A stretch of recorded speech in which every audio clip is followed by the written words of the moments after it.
Yes, it is true. We made the playoffs. We are 9-7. We made the playoffs, of course, as a wild card team, which is kind of the way I want to enter. I feel like the underdog always has the best chance to do well, but we are going against my real-life favorite team, the Green Bay Packers, which we all know how this went in real life, looking to try to replicate that. Early off, we see a screen opportunity. We can't get to it. It does get the first down. It didn't look like it got it, but it definitely did. After that, we've seen that it definitely went for the first. He's now in a 2nd and 2, and it is intercepted by Trufant, who has always played very well, but he wasn't really getting the turnovers that we needed there. However, he did, and we can now see a potential run. Here it is. 1 move, 2 moves, still going. You can see why I want to replace him, or replace Freeman with him, and that was a bad throw by Petty. Not a great decision, but of course, if you didn't watch the last video, we did lose Matt Ryan in a 3-point overtime loss. It was very rough. Great catch there by Tammy, and running forward, 3rd and 9. This is a sim league, so if it's 4th down early in the game, you have to kick the field goal or punt.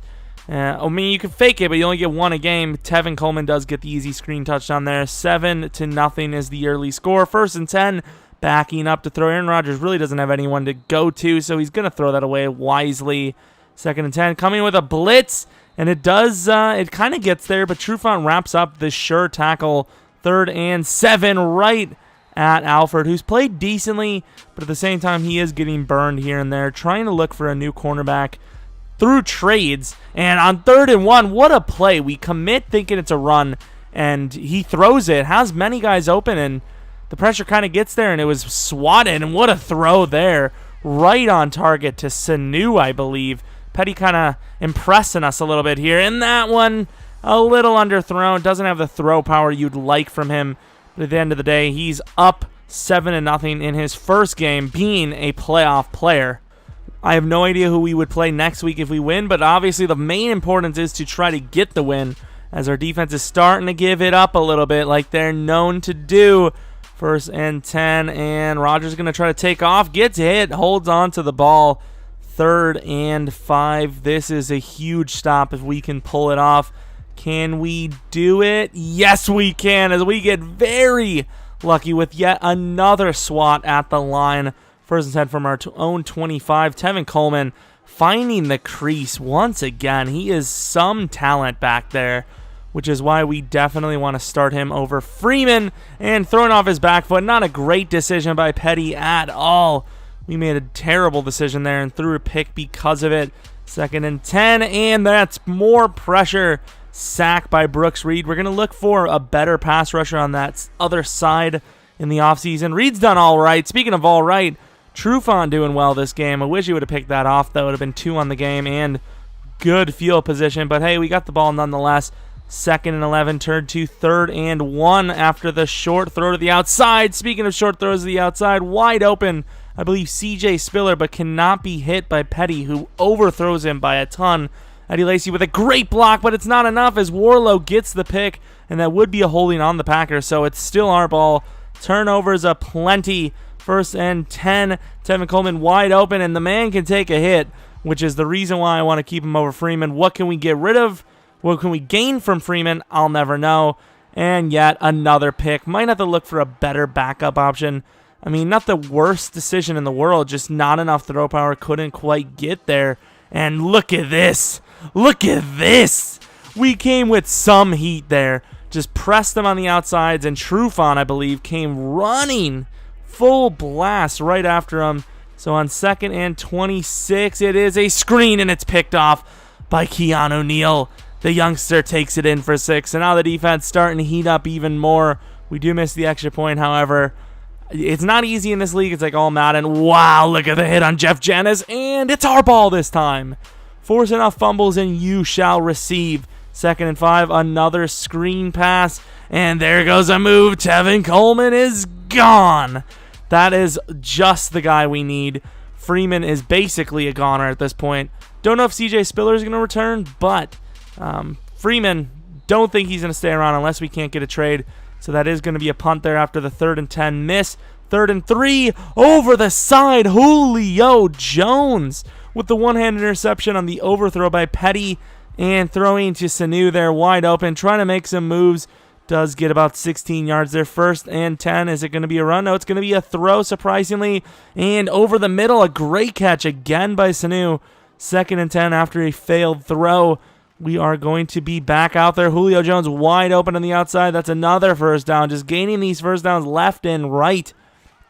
So 2nd and 6. We have a guy open. And he misses the throw. Gabriel was wide open for a touchdown. 3rd and 6 this time. And he throws a dot right to the outside to none other than Roddy White, who we did actually release after this game, I believe. I think it was. I don't know.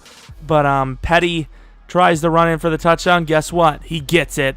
1st and 10. Missing extra points left and right there. We actually got our first one in a while. He gets the nice throw wide open to, I believe, Rob Kelly is his running back. Not really sure why, but Rob Kelly is his guy, and my voice is getting dry, speaking of rhymes. 3rd and 20, not something that's easy to convert. He's rolling out to the right with Rodgers. Very dangerous when he gets out of the pocket, and that's proof of it enough. Richard Rodgers does come up with the catch from Aaron Rodgers. 1st and 10. He's going to throw right to the user. Not a great decision there. Paul Warlow makes the play. I got to give it to some credit to this cornerback core. These DBs in general are doing very well. Screen on 3rd and 5, our 3rd screen of the game, and it does not work. Gets disrupted that time. 1st and 10 over the middle, and it could have been intercepted. Was not by Collins. We got a pretty young core there. Not really, actually. Alfred's not too great. On a screen, and Vic Beasley is pretty much going to seal the game. I don't know if you can come back from that after the pick 6. Who would have thought we would be upsetting the 10-3 Packers right now? He did get short, so he did punt it. He could have went for it, but at this point we were kind of trading runs to each other as, oh my God, what a hit. As we pretty much knew where this direction of the game was going. It was pretty much over. Tevin Coleman, though, look at him work. Like, he's a beauty. That's why Freeman, once again, most likely gone. It's going to be awkward if he doesn't get traded, though. It really will be. And Tevin Coleman running to the outside, gaining so many yards as he has all game. Look at him fall forward. He just runs so well. 3rd and 10 with 40-some seconds left. This is pretty much going to end the game, and there it is. Patrick DeMarco takes the final carry. So we somehow upset the 13-3 Packers. He was dominating all season long. I mean, congratulations, Instinctive, for a great season.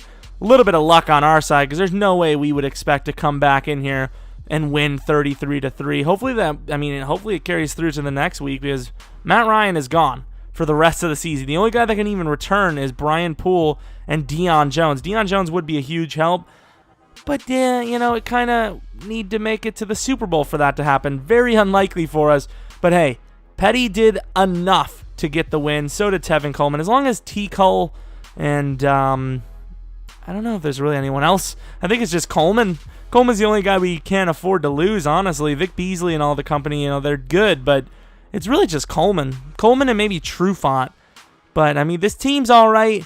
If we didn't get injured, who knows what we could have done. But, hey, we're on to the next week, so you're going to expect at least another video going against, I believe it was the Eagles. Is it the Eagles? I don't honestly know. Here are the stats. Rodgers with under 11 career rating, game rating, a passer rating. Tevin Coleman with a nice couple of catches. So with Sanu as well. Defensively, not a whole lot of tackles from both teams. A lot of pushing out of bounds, but Paul Warlow and Sam Shields both had great games. Overall, a lot of interceptions shared between the teams. And yes, the 15-1 Eagles, this opponent of ours is very good. We're going to show the yearly awards real quick.